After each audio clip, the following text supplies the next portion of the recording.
de a poquito.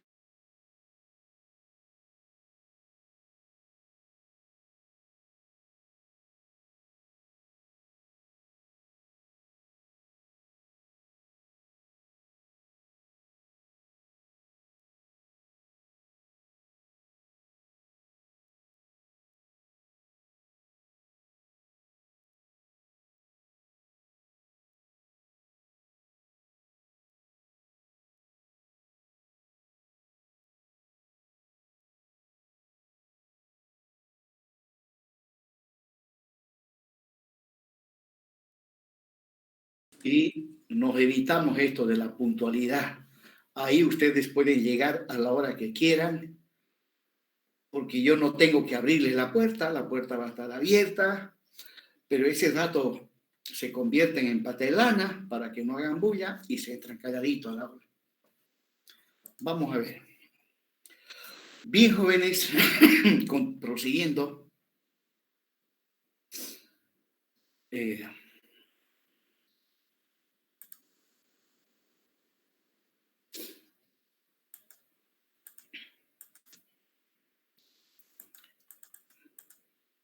Bueno,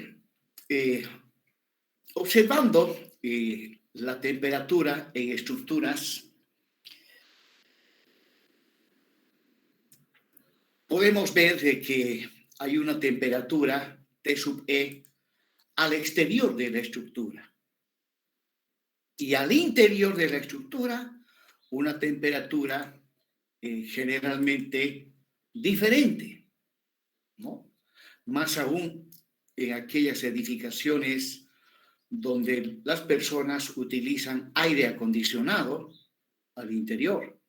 Afuera, el sol actuando directamente sobre la estructura y al interior todo aire acondicionado.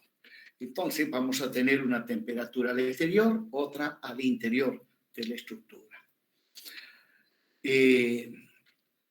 Por lo tanto, vamos identificando T sub I, temperatura al interior de la estructura, T sub E, temperatura al exterior de la estructura. Pero no es suficiente con conocer esas dos temperaturas. Necesito conocer eso que llamaremos la temperatura inicial, la temperatura inicial de la estructura. En la práctica se suele adoptar como la temperatura inicial de la estructura la temperatura promedio en una determinada región. Por ejemplo, para la ciudad de Santa Cruz, ¿no? Para la ciudad de Santa Cruz, ¿cuál será la temperatura promedio? 25 o 24. Sí, por ahí está, 25 o 24 grados centígrados. Por ahí está la temperatura. Luego, pues, la temperatura puede ser más o puede ser menos. Bien. Bueno, H es la altura de la sección transversal, lo estoy volviendo a mencionar, ya que H es la dimensión geométrica de la sección transversal que interviene en los cálculos de deformación de la estructura debido a la temperatura. Ya que, suponiendo que esta estructura es parte de una industria y que al interior hay una gran temperatura, entonces esa temperatura se ha de propagar hacia afuera, obviamente a través del material de que se haya construida la estructura, ¿no? Se ha de propagar hacia afuera y obviamente el camino que sigue esa propagación no es otra cosa que la altura H. Entonces, si al interior hay una altísima temperatura, esa temperatura se va propagando. Con la particularidad que conforme se va propagando, va disminuyendo la temperatura, ya que los materiales de alguna manera tienen propiedades aislantes térmicas. Entonces, va disminuyendo, cosa que al exterior llega una temperatura menor. Y la propagación de la temperatura depende de las propiedades del material en cuanto a conductividad térmica se refiere. Obviamente nosotros no nos vamos a adentrar a estudiar los problemas de la temperatura desde el punto de vista de la física, ¿no? Eso ustedes con seguridad lo han visto en alguna materia de física. Si no me equivoco, lo ven en física 200 o física 102. Ahí se ve el problema de la temperatura en detalle, ¿no? ¿En qué materia vieron el tema de temperatura ustedes? Física 2. Física 2. Correcto. Entonces, todo lo que aprendieron en física 2 les ayuda a comprender el fenómeno este. Bien, jóvenes. Entonces, los datos básicos que se requiere son los parámetros que acabo de mencionar. Desde luego, un parámetro importantísimo es la propiedad térmica del material llamado coeficiente de dilatación térmica. ¿Ya? Bueno, entonces, en principio, ahí está la estructura con la carga real.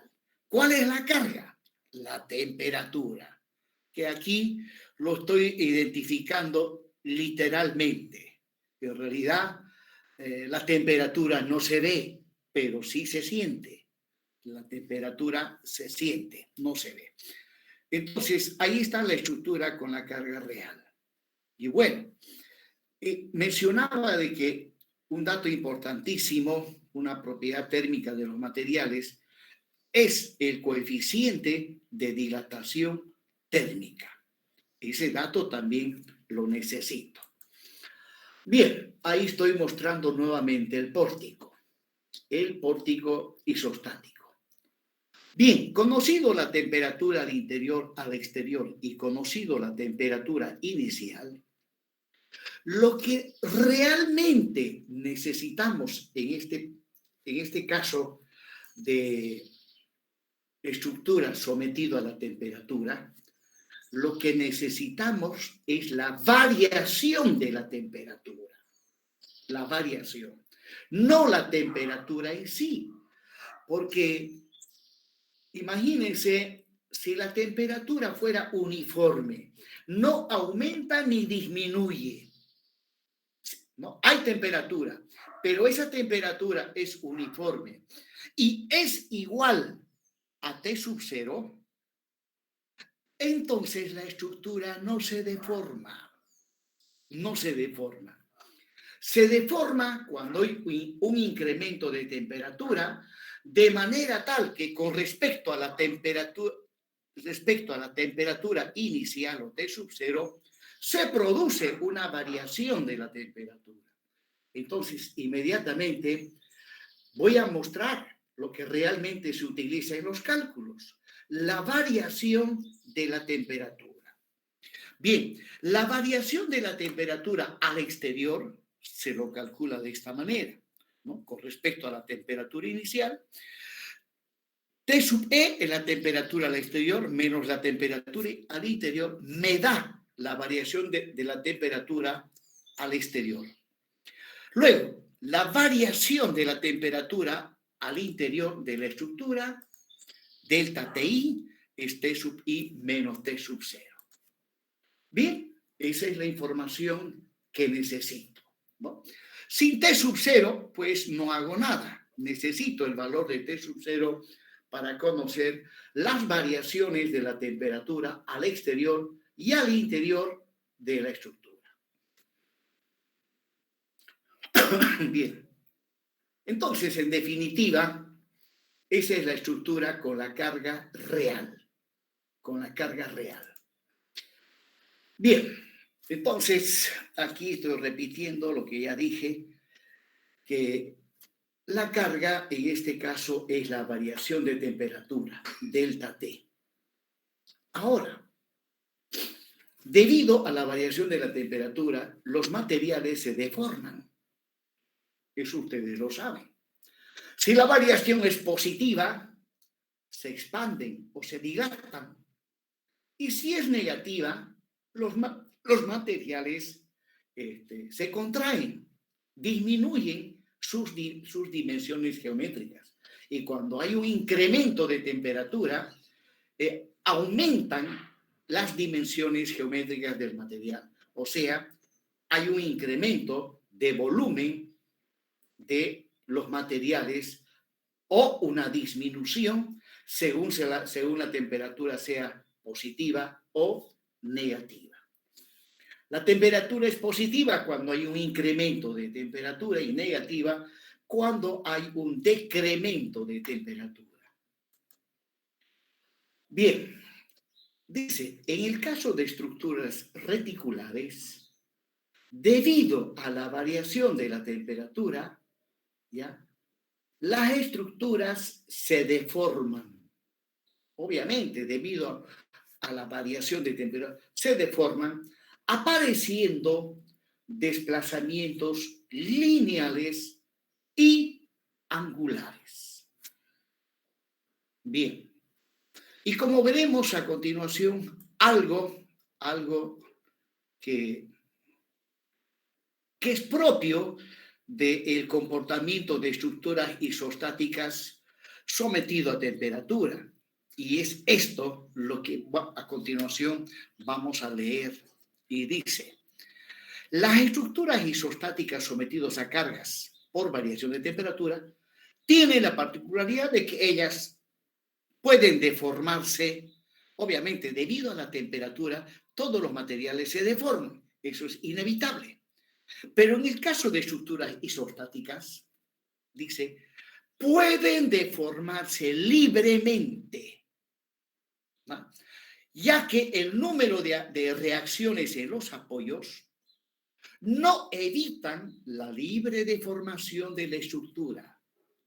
Por tal motivo, no aparecen reacciones en los apoyos, ni esfuerzos internos en las barras de la estructura. Bien, esto último que acabo de mencionar se cumple solamente en estructuras isostáticas.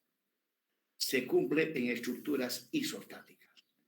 Que debido a la temperatura se deforma la estructura como cualquier otro cuerpo, pero no aparecen reacciones en los apoyos ni esfuerzos internos en las barras, debido que en estructuras isostáticas la cantidad de reacciones que aparecen o los apoyos de una estructura isostática en donde tendrían que aparecer reacciones, pues no aparecen reacciones debido a que la estructura, cuando es sometido a la temperatura, empieza a deformarse y no hay algo que impida la libre deformación de la estructura, ¿no? Al respecto, podemos hacer una aclarativa.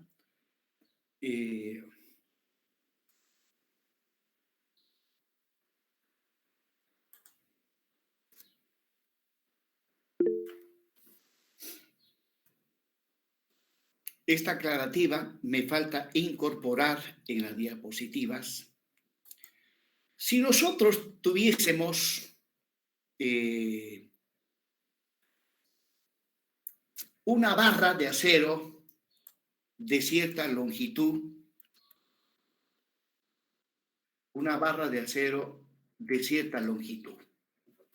llamémosle L a la longitud, o le vamos a llamar L sub 0, la longitud inicial. Y a esta barrita de acero lo sometemos a una cierta variación de temperatura, ¿no? Antes de ello, T sub 0 es la temperatura inicial. Si alrededor de la barra tenemos esto que se llama temperatura inicial, la barra no se deforma, ninguna deformación. Bueno, aquí hay otro alumno que llegando tarde. Bueno, le vamos a decir que nos colabore. Al alumno que acaba de llegar, ha llegado bastante tarde, ¿no? Por favor, le voy a pedir, le voy a implorar y le voy a rogar, por favor, que a partir de la semana que viene trate de no llegar a clases, de no llegar tarde a clases, ya que de alguna manera tengo que suspender la clase para poderle admitir. Bien, jóvenes, ¿dónde estamos? Por acá.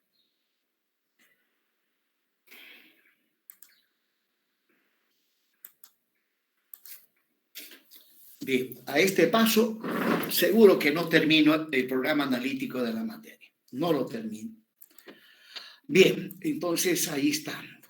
Esto dice que las estructuras isostáticas se deforman, pero no aparecen reacciones en los apoyos.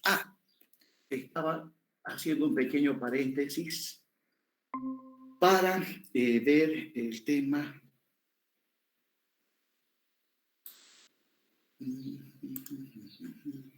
Ya. Entonces, tengo un pedazo de barra de longitud L sub 0. Si lo sometemos a la temperatura que hemos llamado temperatura inicial, pues la barra no se ha de deformar, ¿no? Ahora, si producimos artificialmente un incremento de temperatura, ¿no? De manera tal que luego de transcurrido cierto tiempo,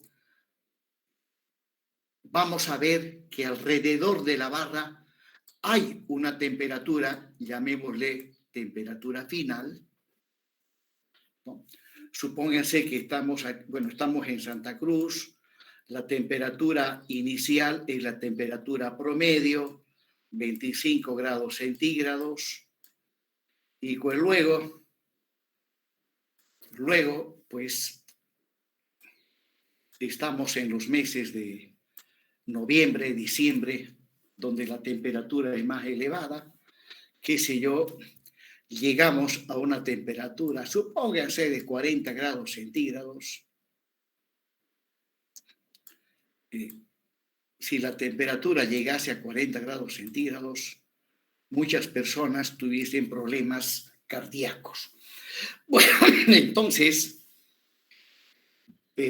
como se ha producido un incremento de temperatura, inmediatamente calculo la variación de temperatura, ya que cuanto más grande la variación, mayor han de ser la deformación del material. Entonces, inmediatamente calculo el delta T. La variación de temperatura, delta T, es igual a T sub F, temperatura final, menos temperatura inicial. En este caso, esa variación de temperatura me ha de dar 5 grados centígrados. Sí, momentico, 15 grados centígrados y positivo. 15 grados centígrados y positivo. Entonces, el material ha de experimentar una deformación, ¿no? Ha de experimentar una deformación, un incremento de su longitud. Y bien, voy a hacer lo siguiente en este caso. Voy a suponer que este pedazo de hierro o de armadura se encuentra sobre una mesa. Y antes de incrementar la temperatura, coloco en el extremo izquierdo de esta barrita en el extremo izquierdo, coloco un clavo. Coloco un clavito. Bueno. En el extremo izquierdo coloco, vale, me alejé también. Estoy colocando mal el clavo. Ahora sí, he colocado un clavo en su extremo izquierdo. Por lo tanto, le he colocado un apoyo. Entonces, esta barra, cuando la temperatura se incremente, se ha de deformar hacia el lado derecho. A este lado no hay ningún clavo. No hay ningún clavo. Por lo tanto, la barra, debido al incremento de temperatura, se ha de deformar libremente hacia la derecha. Se ha de deformar libremente hacia la derecha. En una magnitud que le vamos a llamar, este alargamiento, le vamos a llamar, llamémosle delta. Y es un desplazamiento lineal, ya que estoy suponiendo, y como lo dije hace un momento, que esta temperatura T sub 0 actúa alrededor de la barra. La temperatura final es la misma alrededor de la barra. Entonces la barra ha de experimentar tan solamente un desplazamiento lineal. Otra cosa diferente es que arriba de la barra una temperatura y debajo de la barra otra temperatura.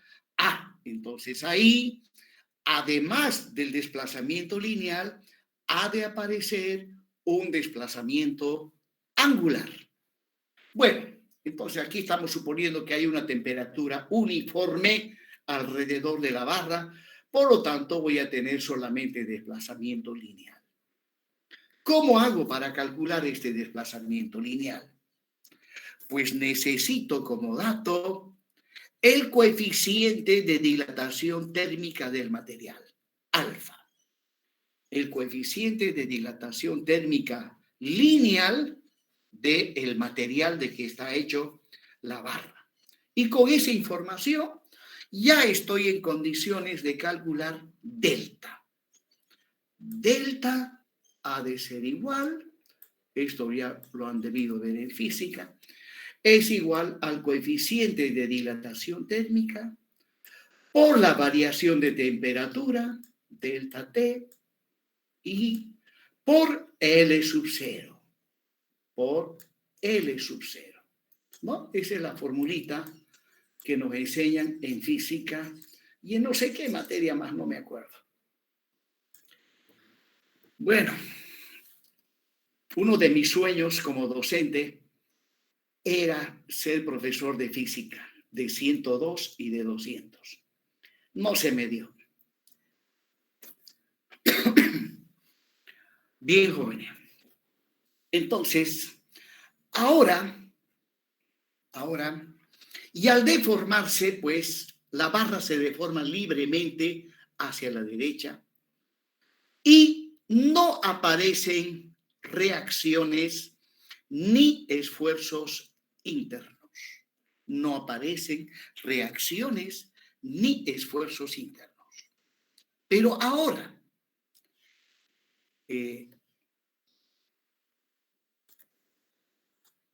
agarremos nuevamente la barra, la misma barra, que está colocada sobre una mesa, ¿no? Sobre una mesa, y en esa posición, pues, es una barra isostática. Aquí también es una barra isostática. Ahora, hagamos lo siguiente. Como está sobre la mesa, inmediatamente coloco un clavo en este extremo y otro clavo en este otro extremo. Y lo sometemos a esta variación de temperatura. Un incremento de temperatura con respecto a la temperatura inicial, hay un incremento de 15 grados centígrados. Esa es la variación de temperatura. Entonces, el material, debido a la temperatura, que es uniforme, tiende a deformarse, porque los materiales, cuando hay incremento de temperatura, se dilatan. Tiende a dilatarse, pero señores, aquí hay un clavo que impide que la barra se deforme libremente. Ya no va a poder deformarse libremente, tiende a deformarse hacia arriba y obviamente no sucede. Como consecuencia de ello, aparecen reacciones en los extremos. Aparece aquí una fuerza de reacción. Al otro lado también vamos a tener otra fuerza de reacción, ¿no? Y luego la barra ha de estar sometido a un esfuerzo denominado esfuerzo normal de compresión. Ha de estar sometido a un esfuerzo normal de compresión y en los extremos, qué sé yo, aquí voy a tener la reacción en A y aquí voy a tener la reacción en B. Eso va a suceder cuando esto. Resulta que ese es el comportamiento de una estructura cuando es hiperestática. Esta es una estructura hiperestática. Esta es una estructura isostática. Aquí no aparecen reacciones ni esfuerzos internos porque la barra en este caso tiene libertad de deformarse libremente. No hay impedimento a que ella se pueda deformar. Aquí sí hay impedimento. Bueno, entonces, esta es una estructura isostática y esta es una estructura hiperestática. Bien, habiendo hecho esa aclaración, continuemos. Eso que he hecho ahora lo tengo que incorporar a la diapositiva. Acá es donde tengo que explicar eso. Bueno, prosiguiendo. Bien, ahí está la estructura, la temperatura al exterior, la temperatura al interior. Pues bien, debido a la variación de temperatura, la estructura se deforma. Y ahí estoy indicándoles con líneas segmentadas de color rojo la deformación que sufre la estructura isostática. Gracias a que aquí tengo un apoyo móvil, la estructura puede deformarse libremente. Por lo tanto, no voy a tener reacciones en los apoyos ni esfuerzos internos en las barras. Bien, eso en cuanto a una estructura isostática, ¿no? Los esfuerzos internos son cero, las reacciones son cero, ¿no? Ahora, vamos a suponer que para esta estructura isostática buscamos calcular el desplazamiento lineal que sufre el nudo A, el cual debido a la temperatura cambia de posición y se va hacia A'. Entonces el desplazamiento lineal que lo estoy identificando con delta es un desplazamiento que está en la dirección de esta línea segmentada, barra y dos puntitos. Bien. Ahora, ya les expliqué cómo funciona una estructura hiperestática, ¿no? Y dice, en cambio, en estructuras hiperestáticas donde el número de restricciones impuestas por sus apoyos están en exceso, la estructura no se deforma libremente. Se deforma, pero no libremente, apareciendo por tal motivo reacciones en los apoyos y esfuerzos internos en las barras. Bueno, ahí está el pórtico, pero observen el apoyo en C, es un apoyo fijo. Entonces, en este caso, la estructura, debido a la variación de temperatura externa e interna, se va a deformar. Pero observen, ya no se deforma libremente. Aquí este apoyo ya impone una restricción adicional que impide que el nudo C se deforme libremente hacia la derecha. Como consecuencia de ello, pues aparecen reacciones en los apoyos y también esfuerzos internos en las barras. Los momentos cortantes y normales y torsores no son cero, ¿no? Entonces, esa es la gran diferencia entre una estructura isostática e hiperestática.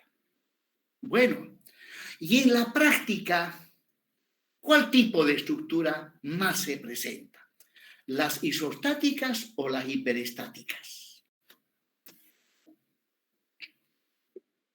Hiperestática. Bueno, en la vida real prácticamente no hay estructuras isostáticas.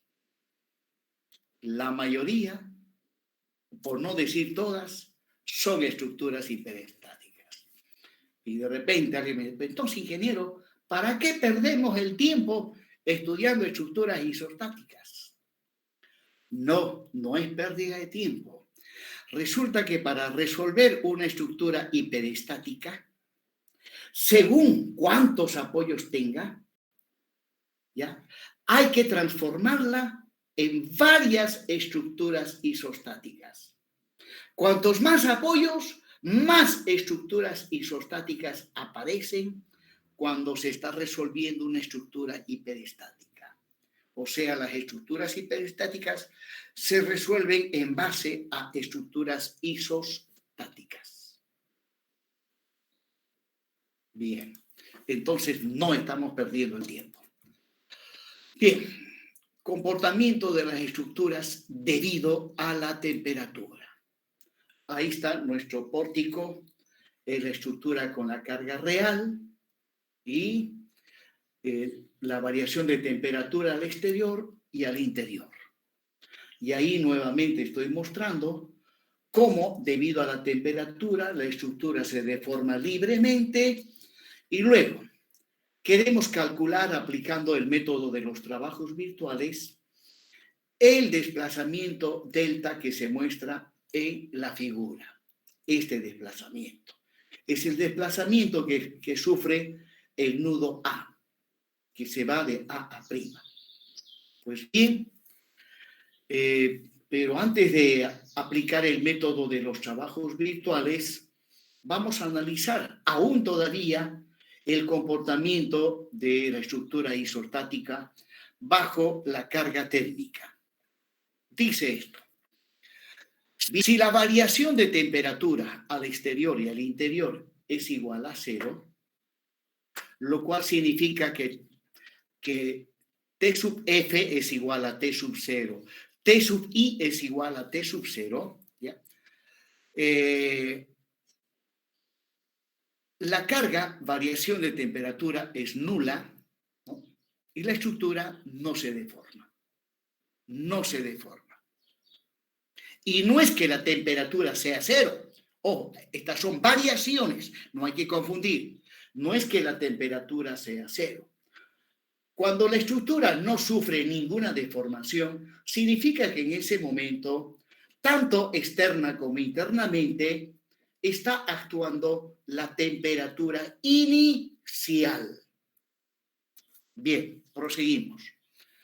Ahora, si la variación de temperatura al exterior es igual a la temperatura al interior, pero son distintos de 0, no son igual a 0. ¿No? O sea, afuera tengo una temperatura, por decir, de 30 grados centígrados. Al interior también 30 grados centígrados. Pero recuerda que la temperatura inicial es 25. Entonces, la variación de temperatura al exterior ha de ser 5 y la variación al interior también ha de ser 5. O sea, las variaciones son iguales, pero distintas de 0. En ese caso, la variación de temperatura es uniforme, las barras de la estructura se dilatan o contraen en la dirección de sus ejes longitudinales, y eso dependerá del signo de la variación de temperatura. Si la variación es negativa, las barras se contraen a lo largo de sus ejes longitudinales. Y si la variación es positiva, las barras se dilatan en la dirección de sus ejes longitudinales. Bien, proseguimos. Ahora, este es el caso más general, el más general. Hay variación de temperatura al exterior, también al interior, y son diferentes. Entonces, bajo estas condiciones, ¿ya? La variación de la temperatura no es uniforme, las barras de la estructura se dilatan o contraen según el signo de la variación de la temperatura y simultáneamente las secciones transversales experimentan desplazamientos angulares. Experimentan desplazamientos angulares. Este último es el caso más general. Continuamos. Bien, veamos la deformación de una barra sometida a una la deformación de una barra sometida a una variación uniforme de temperatura. Resulta que ya lo había incorporado lo que expliqué hace un momento. Ya está acá. Creí que no lo había incorporado. Bueno, ya les expliqué esto. Una barrita de longitud L, que le llamé L sub 0. Ya hay una variación de temperatura uniforme, delta T, E, delta TI es igual, y son distintos de 0. Pues como consecuencia de ello, la barra se dilata en una longitud que en este caso le estoy llamando delta L, ¿no? Así se trabaja en física, delta L, donde delta L pues es el coeficiente de dilatación térmica por la variación de temperatura por L sub 0, ¿no? Y bueno, L sub 0, longitud inicial de la barra, delta L, deformación absoluta, lineal, de tipo lineal, por dilatación del material, alfa, el coeficiente de dilatación térmica del material, ¿no? Y delta T, que es temperatura final menos temperatura inicial, pues es la variación de la temperatura. Y ahora, en el caso de una barra de sección rectangular de longitud igual a diferencial de S, esto lo vamos a analizar también a continuación, y para ello necesito esta información. Ahí está la estructura con la carga real.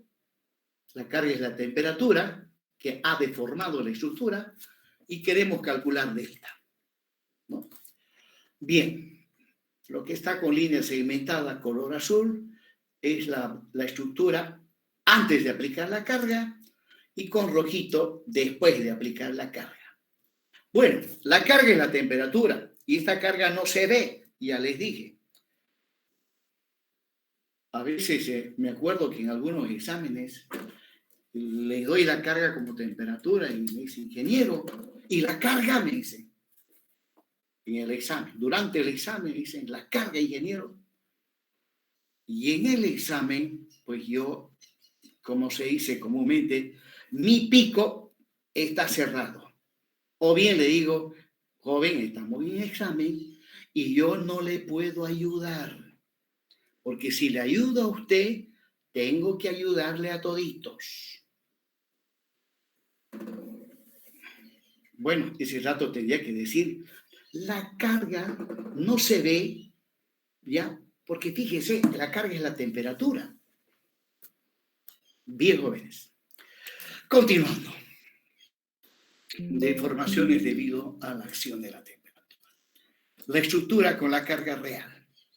Bueno, si analizamos un pedacito de barra, como lo vimos en la clase anterior, no en la anterior, sino en la primera clase, si nosotros agarramos un pedacito de barra de sección rectangular de longitud igual a diferencial de S, ¿no?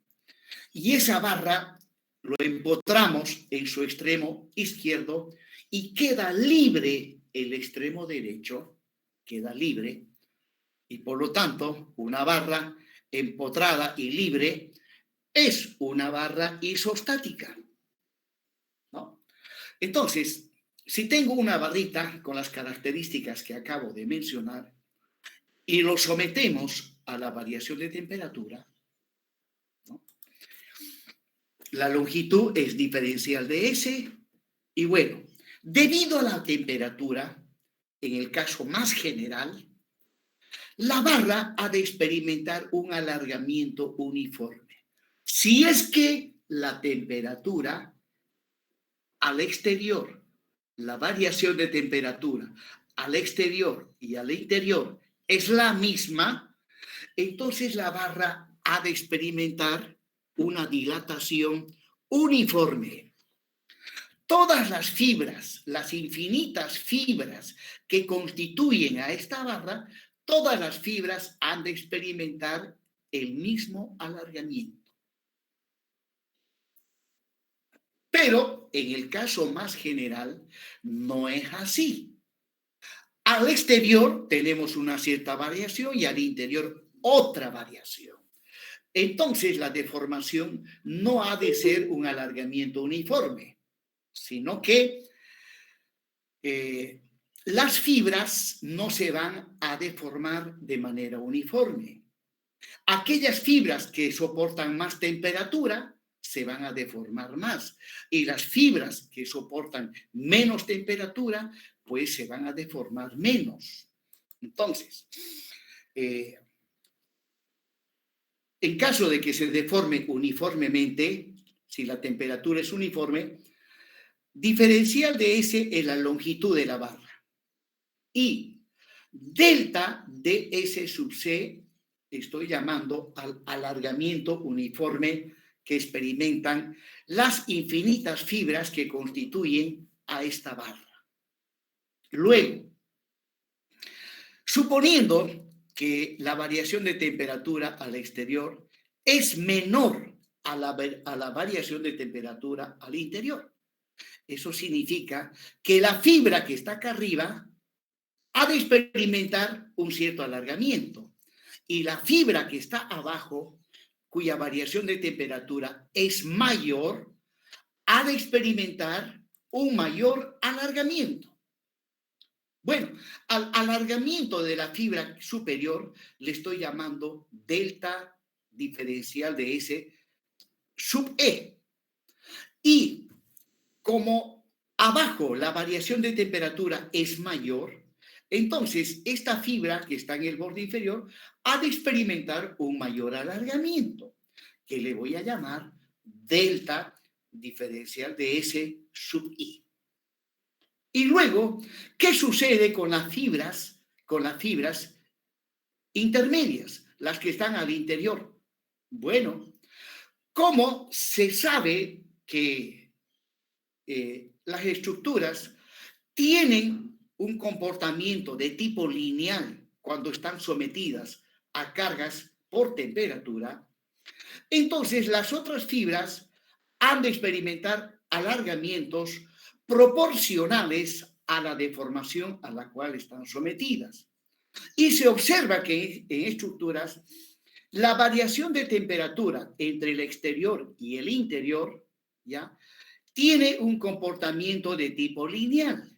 Entonces, al final, bajo esas condiciones, ¿ya?, esta sección transversal, esta de acá, antes de aplicar la carga, al final queda en esa posición.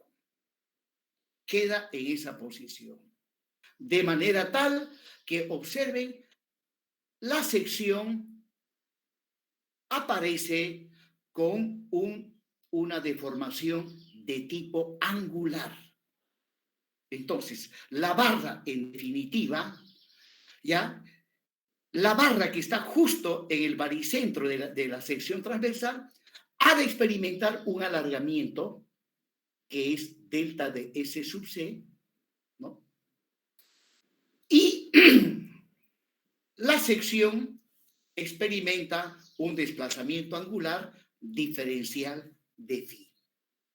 Pues con la información que tengo acá, calculemos cuánto vale el alargamiento uniforme, delta de S sub C, y calculemos este desplazamiento angular que es de magnitud diferencial.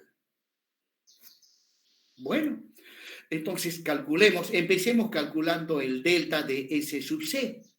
De repente alguien me puede decir, ¿a qué es igual el delta S sub C? Ya que aquí, en esta figura, delta T sub E es la variación de temperatura correspondiente a esta fibra en el borde superior. Delta TI es la variación de temperatura correspondiente a la fibra que está en el borde inferior. Y delta T sub C es la variación de temperatura correspondiente a la fibra que está justo ahí en el baricentro de la sección transversal. Por lo tanto, de repente alguien me dice, ¿cómo calculo delta de S sub C? ¿A qué será igual? Ingeniero, ¿será el promedio de la delta T sub I y delta T sub E? Sí. Bueno, lo que dijo es correcto. Este delta T sub C es el promedio entre delta T sub E y delta T sub I. Ya que se sabe, ¿por qué el promedio? Porque se sabe que el comportamiento de la temperatura, cuando la temperatura se propaga a lo largo de un material, se propaga de manera tal que la temperatura va disminuyendo o va aumentando bajo un comportamiento perfectamente de tipo lineal, ¿no? Entonces, este alargamiento, ¿ya? Según las formulitas que vimos para la barrita que expliqué y lo he explicado 2 veces, delta, no, un momentico, antes de calcular esto, aquí este alargamiento le estoy llamando delta diferencial de S sub V, así estoy llamando a esto. Pero lo que quiero calcular es este alargamiento. Entonces, eso ha de ser igual. La deformación lineal, bueno, va por partes. Primeramente calcula la deformación de la fibra superior, delta diferencial de S sub E. Entonces, ha de ser igual a la longitud inicial de esta fibra, que es diferencial de S, por el coeficiente de dilatación térmica, por la variación de temperatura, delta TE, ¿no? O bien, el coeficiente de dilatación térmica por delta T y por la longitud inicial de esta fibra. La longitud inicial es diferencial de S. Ahí está. Delta de S sub E es el coeficiente de dilatación térmica de esta fibra. La variación de temperatura sobre esa fibra es delta T y la longitud inicial es delta diferencial de S. Lo mismo para calcular este otro alargamiento, este es el alargamiento de la fibra inferior. De la fibra inferior. Delta diferencial de S sub I es el coeficiente de dilatación térmica, la variación de temperatura en esa fibra y por la longitud inicial del elemento que se ha deformado, que es diferencial de S. Bueno, igualmente puedo calcular el alargamiento de la fibra que está justo en el medio, que está en el baricentro de la sección transversal.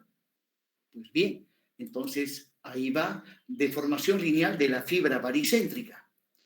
Delta diferencial de S sub C es el coeficiente de dilatación térmica, la variación de temperatura correspondiente a esa fibra por la longitud inicial de esa fibra, que para todas las fibras la longitud inicial es diferencial de S.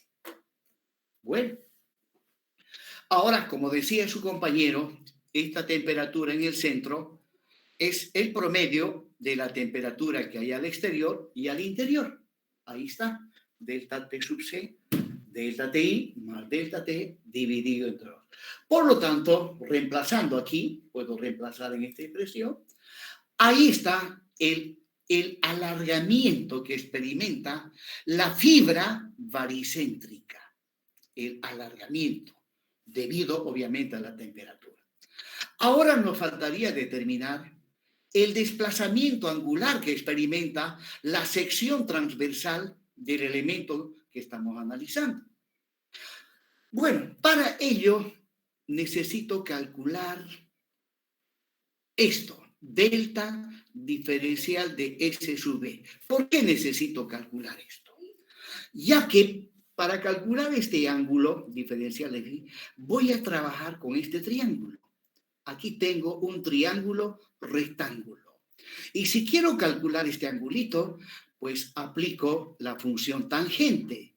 En el caso de este triángulo, tangente ha de ser cateto opuesto sobre el cateto adyacente. Y alguien me dice, ¿a qué va a ser igual el cateto adyacente? A H, ingeniero. A H, la altura de la sección transversal. Y ahora, el cateto opuesto está acá. Le he llamado delta de diferencial de S sub B.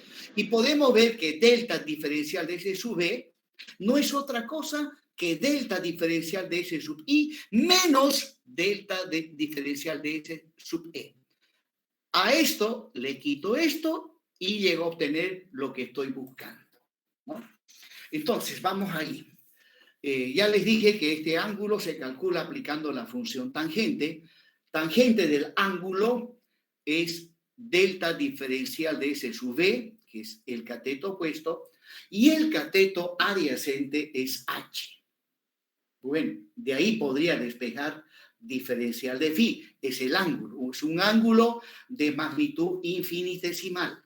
O sea, el valor de este ángulo tiende a 0. Es más, las estructuras, disculpen, las deformaciones que sufren las estructuras, porque las estructuras sí o sí se deforman bajo cargas, cargas másicas, cargas térmicas, cargas eólicas, cargas sísmicas, en fin, hay muchos tipos de cargas, se deforman.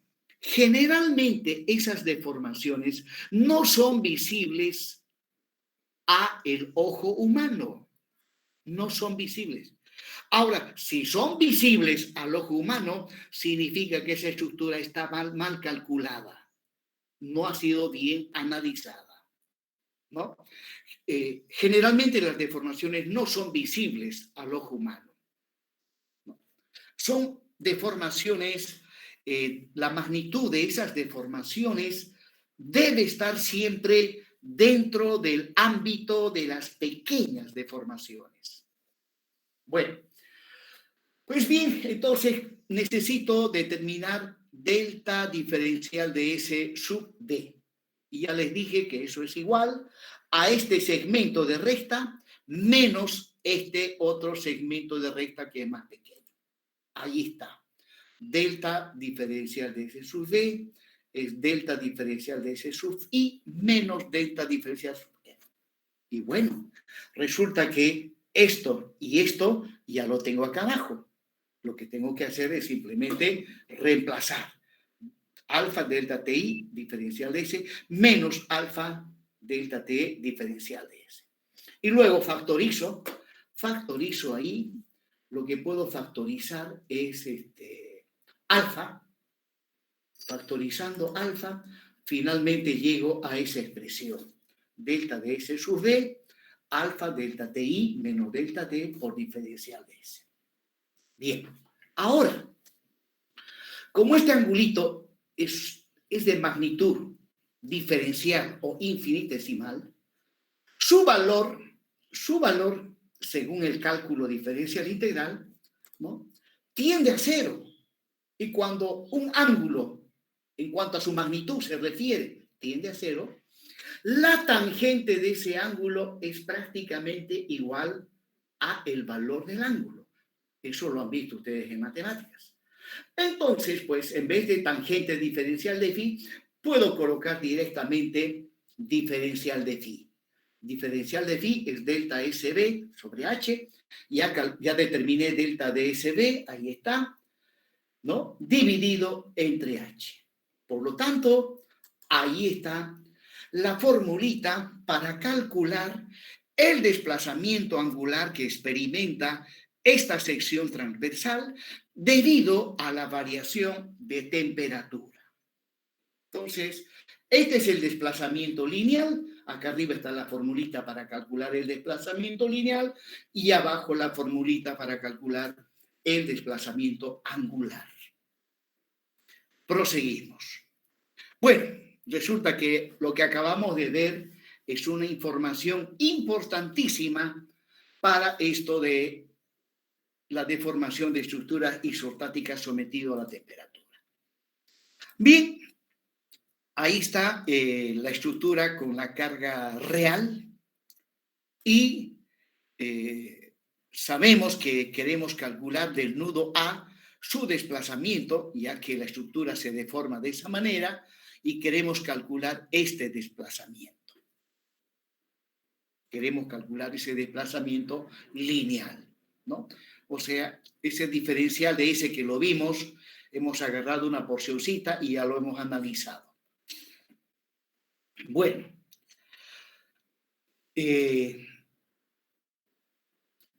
y voy a hacer un resumen de lo que hemos visto hace un momento.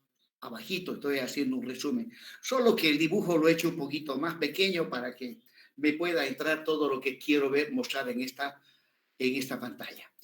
Bueno, hemos visto que debido a la temperatura, la barra experimenta un desplazamiento lineal, ¿no? Y experimenta un desplazamiento angular. El desplazamiento lineal que experimenta la fibra baricéntrica está dado por esta expresión. Y el desplazamiento angular que experimenta la sección transversal, el desplazamiento angular, está dado por esa expresión. Bien. Proseguimos.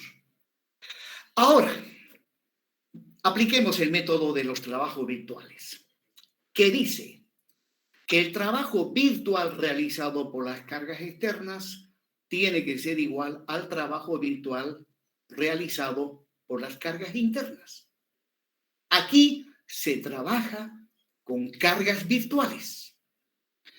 Y bueno, en la figura que ven a la derecha, es la estructura con la carga real, la carga y la temperatura. Aquí no hay nada virtual. O sea, el método de los trabajos virtuales no se aplica a la estructura con la carga real. Bueno, el artificio es el siguiente. Agarramos la misma estructura y luego, como estamos buscando calcular este desplazamiento lineal, entonces, del nudo A, justo donde está el nudo A, tenemos que aplicar una carga puntual que puede tener cualquier valor, pero por simplicidad le damos un valor unitario, y esa carga puntual tiene que estar en la dirección del desplazamiento lineal que queremos calcular. Y bueno, bajo esta carga virtual, como es una carga que en realidad no existe, la estructura no se deforma, no se deforma. Sin embargo, podemos calcular, ¿no? Esa es la estructura con la carga virtual. Podemos calcular las reacciones en los apoyos, que también son valores virtuales. En la realidad no existen. Y también, una vez calculadas las reacciones, calculamos los esfuerzos internos al interior de las barras de la estructura, que también son valores virtuales, ¿no? Y la estructura no se deforma. Bueno, bajo esas condiciones, ¿bien? Alguien sobrenatural viene y hace que la estructura se deforme. ¿Por qué? Porque si la estructura no se deforma, ¿no? Bajo carga virtual no se deforma. Si no se deforma, entonces no va a haber trabajo. Ninguna de estas fuerzas ha de realizar trabajo, porque trabajo es fuerza por distancia. O sea, las distancias van a ser nulas. Pero entonces, alguien sobrenatural viene y deforma a la estructura. Y la deforma de manera tal que quede de manera idéntica a cómo se ha deformado la estructura con la carga real. ¿Qué significa eso? Que entonces que el punto A se va hacia el punto A', donde este desplazamiento, que también es un desplazamiento virtual, ¿no? Pero como la deformada es idéntica al de la estructura con la carga real, este desplazamiento virtual no es otra cosa que el desplazamiento real que estamos buscando calcular. Me faltó colocar la barrita acá encima, o bien no lo coloqué ya para indicar que pues, ese desplazamiento virtual es idéntico al desplazamiento que estamos queriendo calcular. Ahora, bajo estas condiciones, bueno, la carga virtual ya puede hacer trabajo. Es fuerza por distancia. Ahora, las reacciones, ¿será que hacen trabajo? Bueno, R1 y R2 pertenecen a un apoyo que no se mueve, no hay distancias. Entonces, R1 y R2 no hacen trabajo. R3 será que hace trabajo. Está en un apoyo que sí se mueve, pero ese movimiento es perpendicular a la fuerza R3. Por lo tanto, no hay trabajo, porque la fórmula general del trabajo dice fuerza por distancia y por el coseno del ángulo que hay entre el desplazamiento y la fuerza. Y el ángulo es 90, y por lo tanto, coseno de 90 es 0, y por lo tanto, este también no hace trabajo. Bueno, aquí va. Trabajo realizado por las fuerzas externas. Teóricamente, tendría que escribir de esa manera el trabajo realizado por estas fuerzas en el supuesto que para cada fuerza hay desplazamiento. Pero sabemos que no es así. Para R1 no hay desplazamiento, para R2 también. Para R3 sí hay desplazamiento, pero el ángulo entre el desplazamiento y la fuerza es 90. Coseno de 90 pues es 0. Aquí, en estas dos, no puse el coseno, porque se supone que si el desplazamiento está en la dirección de la fuerza, el ángulo es 0, coseno de 0 es 1, y 1 por esto queda eso. Bueno, simplificando, me queda que el trabajo realizado por las fuerzas externas es P por delta, pero a P le damos un valor unitario, y en definitiva, el trabajo realizado por las fuerzas externas es igual al desplazamiento que buscamos calcular. Bien, proseguimos. Ahí está la estructura con la carga virtual. Sabemos que aparecen, bueno, las reacciones virtuales, los esfuerzos internos virtuales. La estructura no se deforma para nada bajo esas condiciones. Pero viene un ser sobrenatural y lo deforma tal como está deformada la estructura con la carga real. Y ese es el desplazamiento que buscamos calcular. Bueno, ahora tenemos que calcular el trabajo realizado por los esfuerzos internos. Resulta que los esfuerzos internos, si no hay esta deformación, si la estructura no se deforma, entonces los esfuerzos internos no realizan trabajo. Bueno, al deformarse la estructura, hace trabajo P, eso ya lo vimos, y también hacen trabajo estos esfuerzos internos. Bueno, ¿cómo es que hacen trabajo? A continuación lo vemos, ¿no?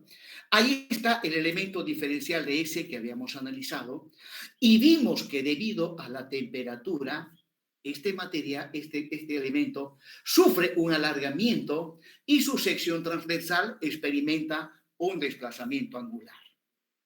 Muy bien. Ahí estoy mostrando nuevamente, ya voy a determinar a continuación el trabajo virtual realizado por las fuerzas internas. Como se trata de un pórtico plano, para calcular el trabajo virtual realizado por las fuerzas internas, voy a tomar en cuenta tan solamente el momento flector y el esfuerzo normal. No voy a tomar en cuenta el cortante y el torsor. ¿Por qué no voy a tomar en cuenta el torsor? Porque en pórticos planos no hay torsores. ¿Por qué no tomo en cuenta el cortante? Porque debido a este tipo de carga, la temperatura, ¿ya? Debido a la temperatura, las secciones no se deforman transversalmente. Las secciones no se deforman transversalmente. Por lo tanto, aunque exista cortante, pero como no hay deformación transversalmente, pues no va a ser trabajo. Ahora, sí tomo en cuenta el momento y el normal. ¿Por qué el normal? Porque va a haber desplazamiento en esa dirección y el momento tomo en cuenta porque voy a tener desplazamiento angular. Pues bien, ahí está el esfuerzo normal aplicado. Pero es el virtual. El virtual no deforma, no deforma. Pero ya vimos, hay un ser sobrenatural, viene, lo deforma, y este elemento diferencial, pues se va a deformar tal como se ha deformado el elemento diferencial de la estructura con la carga real. O sea, aquí ha de aparecer un desplazamiento lineal. Entonces, aplicado el momento virtual y el normal, no se deforman. Este elemento no se deforma. Pero como les dije, viene un ser sobrenatural, deforma la estructura y obviamente también se deforma el elemento de longitud diferencial de S. Se deforma. ¿Cómo se deforma? Pues ya vimos, sufre un alargamiento y luego aparece un desplazamiento angular. Un desplazamiento lineal, que es delta de S sub C, y un desplazamiento angular. Por lo tanto, bajo esas condiciones, estos dos esfuerzos realizan trabajo. Ahora, el trabajo total realizado por estos dos esfuerzos internos a nivel de este elemento diferencial, ¿ya? Bueno, ahí estoy anotando lo que habíamos calculado anteriormente. El trabajo, ahí está. Es N, la fuerza, por la distancia, delta de S sub. El momento por el desplazamiento angular. Ese es el trabajo realizado a nivel de este elemento diferencial. Bueno, y estoy obteniendo una ecuación diferencial. Ustedes saben que las ecuaciones diferenciales se resuelven aplicando integrales, ¿no? O bien, este es el trabajo a nivel de este elemento. Yo necesito el trabajo total que tome en cuenta toda la estructura, entonces aplicamos integrales. La integral aplicado diferencial de I se aplica también a los dos términos que están a la derecha. Reemplazamos valores, ¿ya? El delta de S sub C está acá, es alfa delta TI más delta T sobre 2. El diferencial de phi está acá, es alfa delta TI menos delta I sobre H. Luego, antes de resolver las integrales, sacamos todo lo que es constante fuera de la integral, suponiendo que H, que la sección es uniforme en todas las barras, que no varía H, también sale fuera de la integral. Sacando fuera de la integral, quedaría finalmente dentro de la integral el normal por diferencial de S y el momento por diferencial de S. Bien, voy a simplificar un poco. A esta expresión le voy a llamar K sub 1 y a esta expresión le voy a llamar K sub 2. Entonces, haciendo eso, finalmente el trabajo virtual realizado por las cargas internas quedaría de esa manera. K sub 1, la integral del normal diferencial de S, más K sub 2 por el momento virtual diferencial de S. Y bueno, ahora ya habíamos calculado el trabajo realizado por las cargas externas y habíamos visto que el trabajo externo es delta. Es delta.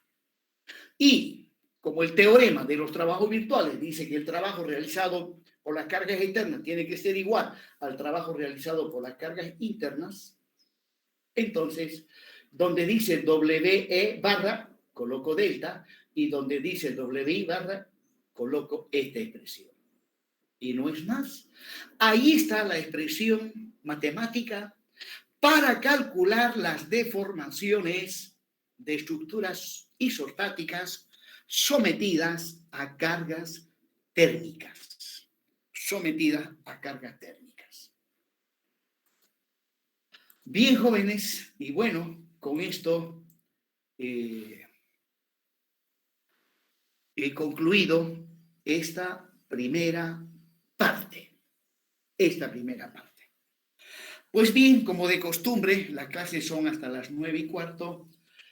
Tengo 9:33. No vamos a dar un descansito de 10 minutos.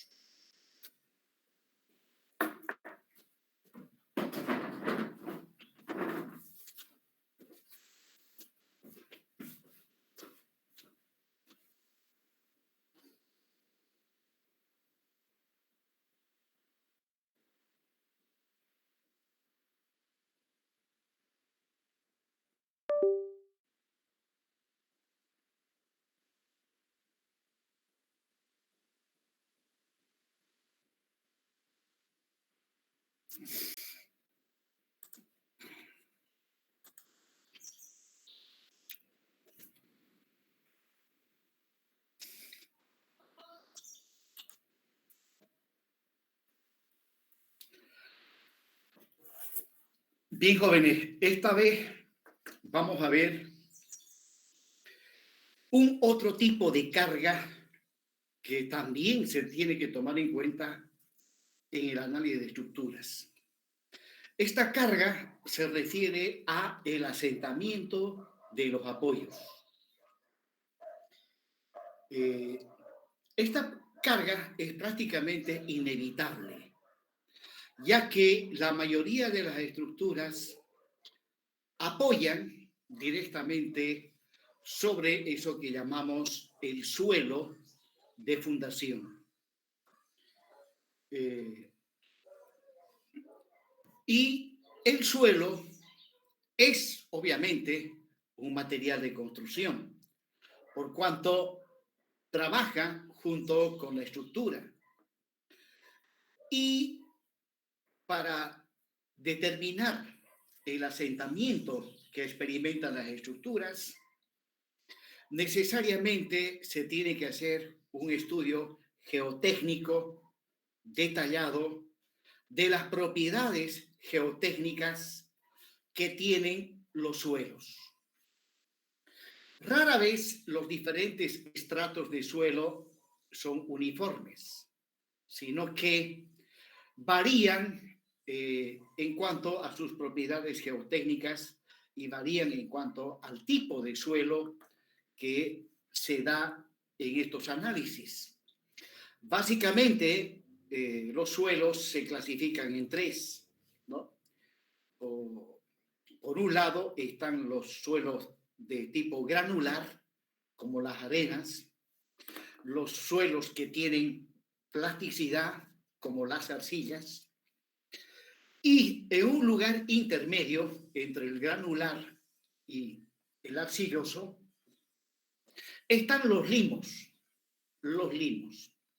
Y desde luego también una gama de suelos que resulta de la combinación del limo con el granular y del limo con la arcilla, o la combinación de ambos de los tres tipos de suelos.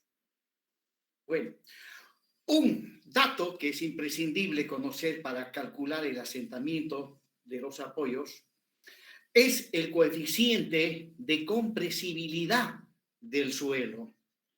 El coeficiente de compresibilidad que pues ustedes se supone que ya han llevado mecánica de suelos 1 y 2 y conocen perfectamente cómo se determina en laboratorio esta propiedad de los suelos, el coeficiente de compresibilidad. En la ciudad de Santa Cruz, y podríamos decir que en todo el departamento es una zona netamente tropical, se caracterizan los suelos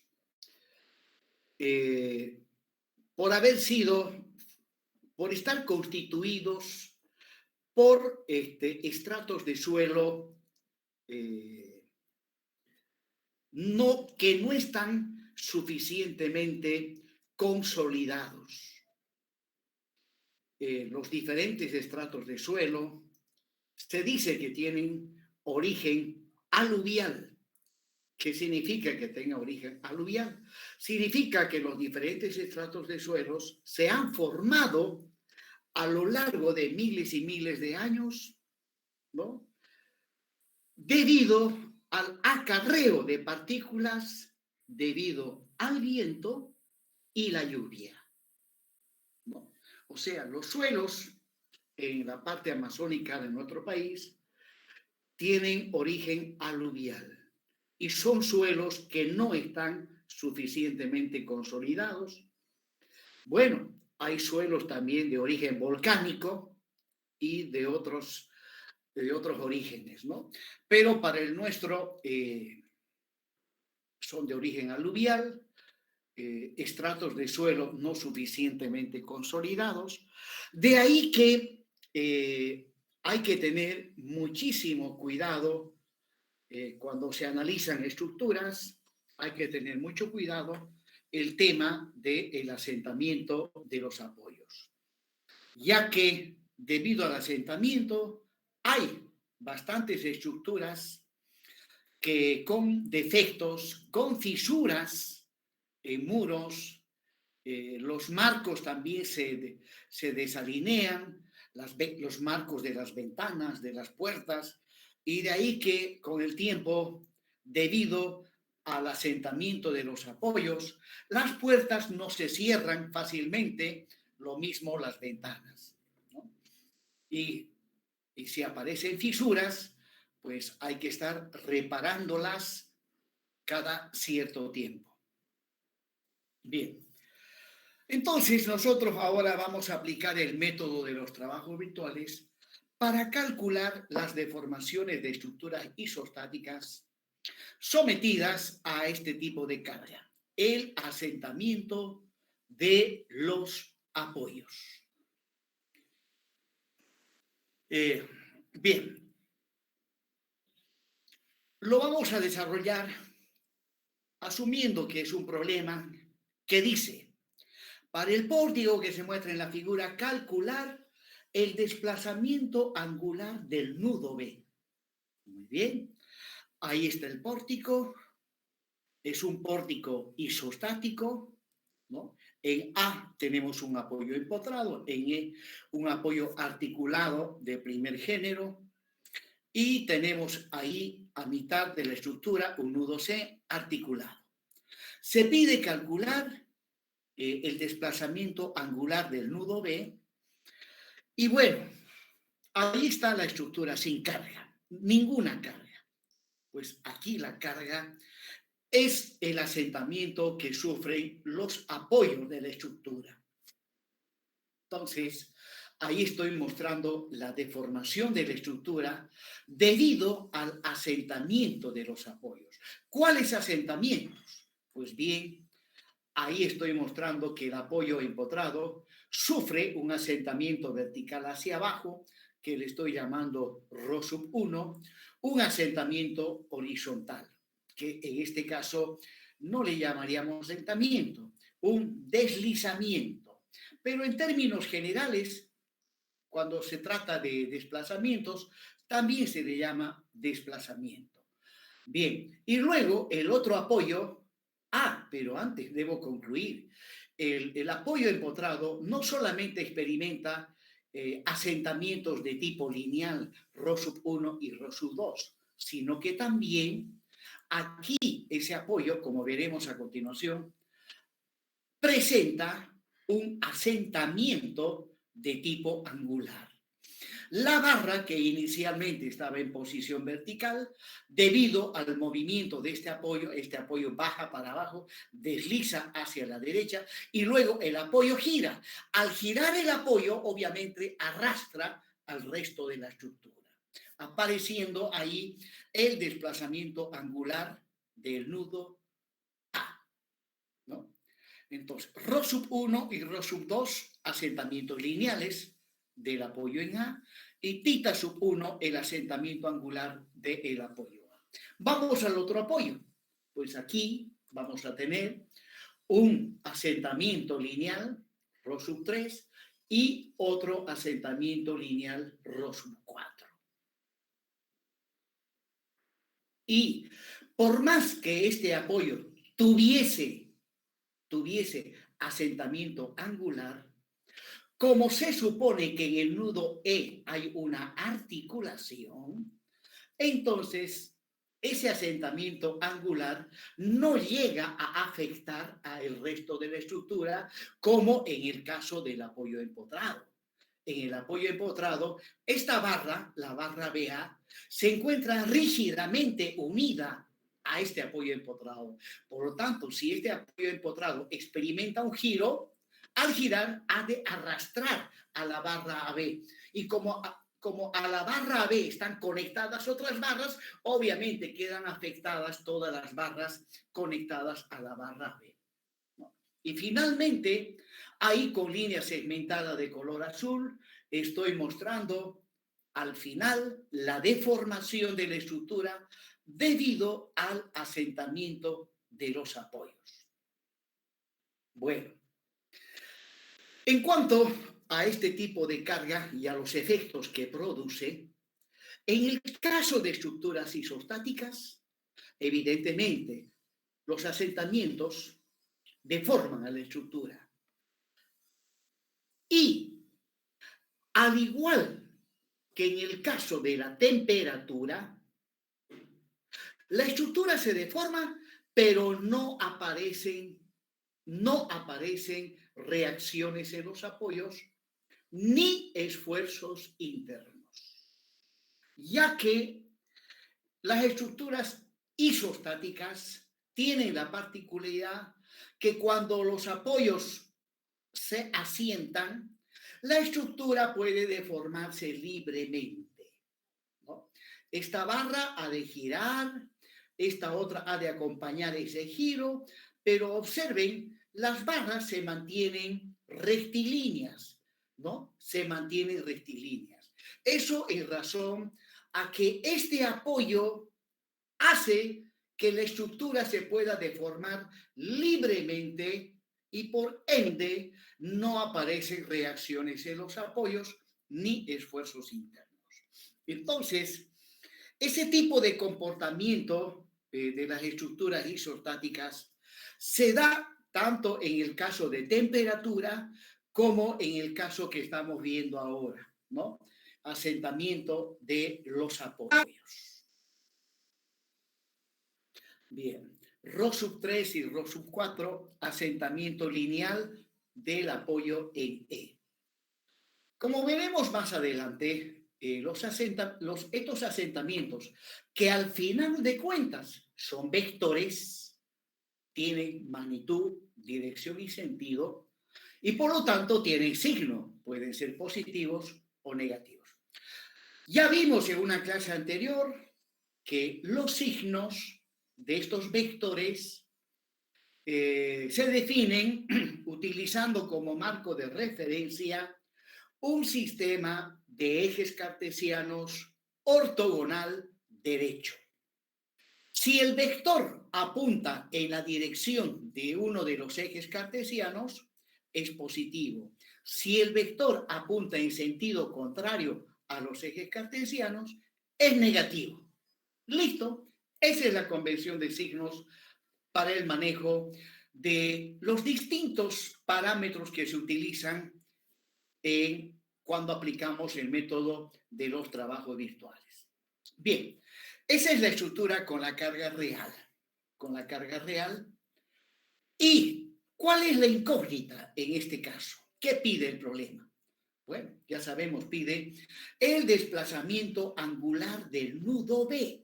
Aquí está el nudo B. La barra, el nudo B, al nudo B convergen dos barras. Converge la barra AB y la barra BC. La barra BA es vertical y la barra BC horizontal. Por lo tanto, con respecto a la posición inicial de la barra BC, que es horizontal, medimos el ángulo hasta llegar a la barra deformada. Y ahí tenemos lo que pide este problema, el desplazamiento angular del nudo B. Y midiendo desde la horizontal, voy a trazar un ángulo que gira en sentido horario. Eso significa que tiene signo negativo. O bien, si este ángulo delta lo manejo aplicando la regla de la mano derecha y asumiendo que el ángulo es vector, en realidad es vector, veremos que ese vector, ¿no?, en el sistema de ejes cartesianos ortogonal derecho, apunta en sentido contrario al eje Z. Y si apunta en sentido contrario al eje Z, pues ha de tener signo negativo. O bien, de manera más sencilla, si el ángulo gira en sentido horario, es negativo; si es antihorario, positivo. Entonces, la incógnita, que en este caso le estamos llamando delta, es el desplazamiento angular del nudo B. La carga es el asentamiento de los apoyos. Bien, más adelante, si nos da tiempo, vamos a utilizar el rank element, ¿no?, viendo ejemplos de aplicación. O sea, todo ejemplo de aplicación que veamos en la pizarra lo vamos a llevar al rank element para verificar los resultados obtenidos. Y obviamente, con el rank element tenemos que llegar, desde luego, a los mismos resultados, si es que al calcular a mano no se ha cometido ningún error. Bien, prosiguiendo, ahí está la estructura con la carga real. Y ahora es cuando, bueno, esto ya lo hemos descrito. No era necesario que lo coloque nuevamente ahí. Bien, estamos con estructuras isostáticas. Bueno, esto también ya lo he explicado, sin embargo lo voy a leer. Dice, las estructuras isostáticas, debido al asentamiento de sus apoyos, se mueven libremente, pues las restricciones impuestas por sus apoyos no son suficientes para impedirlo, o sea, para impedir su deformación libre. No aparecen reacciones en los apoyos y además sus secciones transversales no experimentan deformaciones lineales ni angulares relativas, porque, por lo tanto, no aparecen esfuerzos internos. Por lo tanto, ya, fíjense, las barras se mantienen completamente rectilíneas, por lo tanto, las secciones transversales no se deforman. La sección transversal no ha de tener desplazamiento angular, no ha de tener desplazamiento lineal a lo largo de su eje longitudinal. O sea, las barras no se alargan ni se acortan, diferencial de H0. Las secciones transversales no se deforman transversalmente. Y finalmente, las secciones transversales no giran alrededor del eje longitudinal de la barra. Todo es cero. Bien. Ahora, nuevamente, en estructuras hiperestáticas, obviamente, sucede todo lo contrario, ¿no? Las estructuras hiperestáticas, dice, en estructuras hiperestáticas, el número de restricciones que imponen sus apoyos es mayor a el número de restricciones que imponen los apoyos de una estructura isostática. Por este motivo, las estructuras hiperestáticas no pueden moverse de una manera totalmente libre, apareciendo como consecuencia reacciones en los apoyos y esfuerzos internos, produciendo deformaciones relativas de sus secciones transversales. Bueno, esto ya es similar a lo que vimos en el tema de temperatura. Bien, prosiguiendo. Pues bien, ahora ya hemos definido perfectamente la estructura con la carga real. Ahora, para aplicar el método de los trabajos virtuales, necesito definir la estructura con la carga virtual. En este caso, como se pide calcular el desplazamiento angular del nudo B, sobre el nudo B aplico un momento, cuyo sentido se define asumiendo que ese desplazamiento angular es positivo, o sea, que el nudo B ha de girar en sentido antihorario. Así se definen las cargas virtuales, ¿no? Siempre asignándoles signo positivo. Bueno, aplicada la carga virtual, ustedes saben que la estructura no se deforma. No se deforma. Sin embargo, podemos calcular las reacciones en los apoyos, ¿no? Podemos calcular las reacciones en los apoyos y, desde luego, también los esfuerzos internos en las barras. Y todo es virtual y la estructura no se deforma. Pero antes de ello, por favor, voy a hacer una pequeña corrección acá. Después de R3, animaciones, este es el 8 y este tiene que ser, bueno, lo voy a agrupar. Lo agrupamos para que lo tome en cuenta uno solo y le damos su animación. Y como este es el 8, este tiene que ser el 9. Listo. Panel de animación. Y esto se va a la posición 9. Ahora sí. Bien. Empiezo de nuevo. Entonces, debido a la carga virtual, aparecen reacciones, calculamos reacciones y también aparecen esfuerzos internos, pero como todo es virtual, la estructura no se deforma. Y bueno, ya sabemos que viene un ser sobrenatural y esta estructura la va a deformar hasta que esté deformada de manera idéntica a cómo se ha deformado la estructura con la carga real. Y aquí a la derecha lo voy a mostrar, ¿no? Ahí está, la estructura con la carga virtual y ahí está la deformada.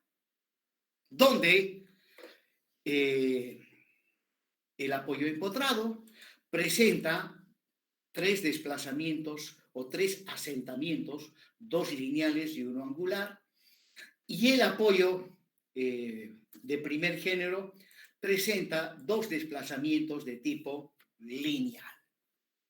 Listo. A esta estructura es que le tengo que aplicar el teorema de los trabajos virtuales, que dice que el trabajo virtual realizado por las cargas externas tiene que ser igual al trabajo virtual realizado por las cargas internas. ¿Cuáles son cargas externas? Las reacciones R1, R2, R3, este momento, y también es carga externa el momento virtual de magnitud igual a 1 en el nudo B. ¿Cuáles son las cargas internas? Eso ya lo sabemos, son los esfuerzos internos. Bien. Entonces, proseguimos, ahí está el desplazamiento angular que queremos calcular.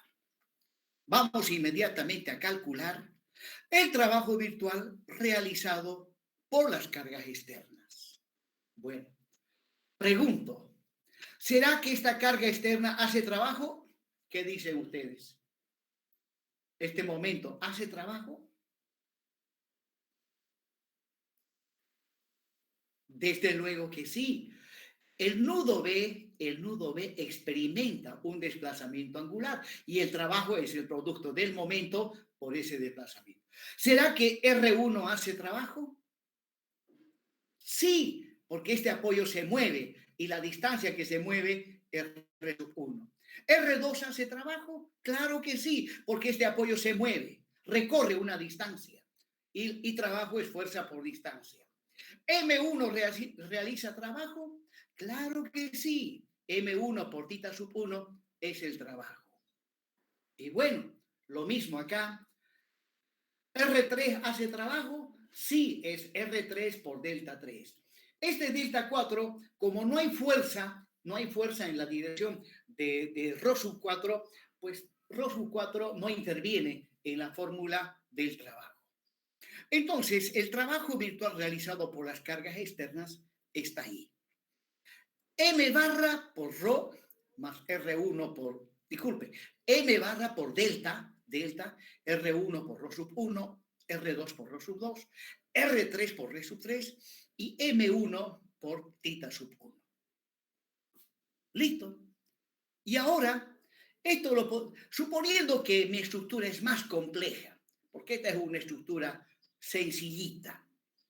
Y hablando de estructuras, en los exámenes siempre doy estructuras sencillitas, ¿no? Y aún así, algunos tienen dificultades en la parte de isostática, ¿no? Y no me explico por qué tienen problemas, porque yo a mis hijos les he ayudado cuando ellos llevaban isostática, me venían con unos prácticos, unas estructuras llenas de articulaciones, barras inclinadas aquí y allá, por lo menos unas 10, 12 barras. Papá, ayúdeme. Carácter, si aprendes a resolver esto, hijo, vas a ser capísimo, ¿no? O sea, le dan unos prácticos. Bueno, al menos el profe que de mi hijo, que, bueno, en realidad ya tengo 1, 2, 3 hijos en la Gabriel, 2 ya salieron ingenieros, y hay uno que ya no le falta mucho, y también ya tengo un nieto también que entró a la universidad. O sea, la Gabriel se va a llenar de quilla, oiga, se va a llenar de quilla. Bien, joven, continuemos. Bien, aquí no hay nada que simplificar, porque Rho sub 1 no es 0, se supone que Rho sub 2 no es 0, no hay nada que simplificar. Pero decía, en caso de estructuras más complejas, donde hay muchísimos asentamientos, muchísimos lineales, angulares, entonces matemáticamente hablando, esto se puede expresar de la siguiente manera. ¿No ve? El trabajo virtual realizado por carga externa es M barra por delta más la sumatoria de los R sub I por los Rho sub I, ¿no? Esto contempla los asentamientos de tipo lineal, más la sumatoria de los M sub I por los tita sub I. Esta sumatoria contemplaría los asentamientos de tipo angular, ¿no? Para estructuras más complejas hay que manejar de esta manera. O bien, cuando quieran elaborar un programa para resolver estructuras, esta es la fórmula que interviene. Que obviamente esta fórmula hay que traducirla al lenguaje de programación que ustedes empleen para crear ese programa. Bueno, no sé si les comenté, mi tesis fue elaborar un programa para el cálculo de estructuras utilizando el lenguaje de programación Visual Basic. ¿Ya? Elaboré para el método de las deformaciones y para el método de las fuerzas. Ya les cuento que tuve que estudiar como nunca en mi vida para poder hacer eso. Y me salió perfecto. Bueno, y me acuerdo que utilicé esta expresión para tomar en cuenta en el programa los asentamientos. Solo que aquí no está definido los límites de las sumatorias.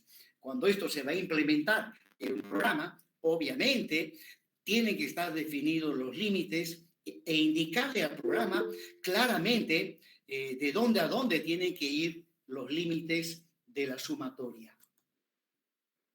Bien, continuando.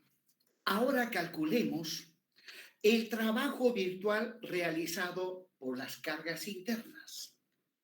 Estas son las cargas internas, ¿no? Y recuerden que el trabajo, sea externo o interno, el trabajo es fuerza por distancia, ¿no? Aquí tengo tres fuerzas, N, D y T, y M es un momento. Entonces sería el momento por un desplazamiento angular, el normal por un desplazamiento lineal, el cortante por otro desplazamiento lineal y el torsor por un desplazamiento angular también, ¿no? En cuanto a el trabajo realizado por las fuerzas internas. Pero observen la deformada de la estructura. Las barras se mantienen rectilíneas. Por lo tanto, las secciones transversales de estas barras no experimentan desplazamientos angulares y lineales relativos. No hay, no se deforman. Porque para que estas cargas realicen trabajo, las secciones transversales se tienen que deformar. En este caso no se deforman, ¿ya? Ahí lo estoy mostrando. ¿Ya? Las deformaciones son nulas. Por favor, me platingo. Hola, hola. Bueno, vamos a ver. Bien, jóvenes.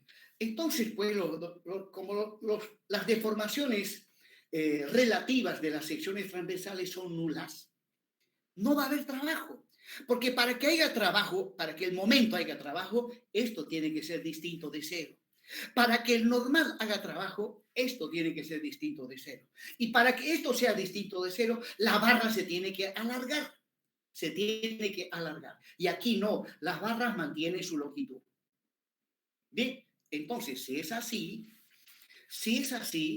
el trabajo realizado por las fuerzas internas es cero.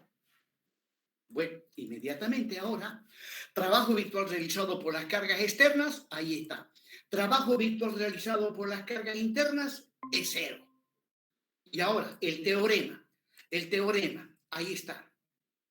Reemplazando estas expresiones en el miembro derecho, y el miembro derecho es cero. El izquierdo está dado por esta expresión.